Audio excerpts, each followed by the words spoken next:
Petite histoire des nombres. Il était une fois toi.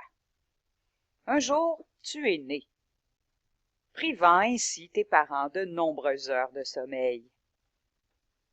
Un jour, tu as vieilli, et ton cerveau aussi. Tu as commencé à compter, présentant fièrement ton âge à tous. J'ai 3 ans.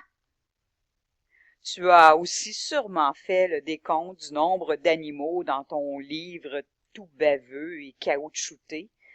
Maman, papa, il y a 3 canards, 4 chevals. On dit chevaux, mon enfant. Cheval, On dit chevaux. cheval. Bon, etc. 6 oursons, 8 tyrannosaures, etc.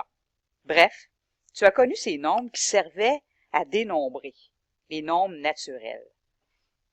Un peu plus tard, tu as connu les nombres négatifs, surtout pour illustrer ce qu'on vit l'hiver, hein? Ensuite, ton monde a chaviré parce que tu as fait la rencontre des fractions. En effet, ces nombres-là t'ont servi à illustrer la part du gâteau que tu avais mangé, par exemple. Ou encore, la note que tu avais obtenue à ton petit test. Donc ça, c'était les fractions que tu adores toujours, je le sais. Puis, dernièrement, ne serait-ce que l'an dernier, tu as rencontré des nombres qui ont une structure vraiment particulière. Je pense d'abord à ce nombre, le nombre pi. Et pourquoi est-ce que je dis qu'il est particulier? C'est que son développement décimal, il est infini, mais il n'y a aucune répétition dans la partie décimale. Il n'y a pas de période.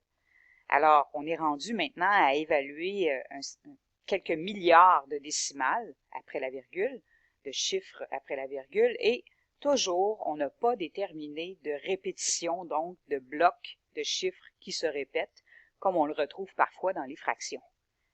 C'est le cas également de certaines racines carrées, certaines racines cubiques, par exemple, qui présentent la même particularité.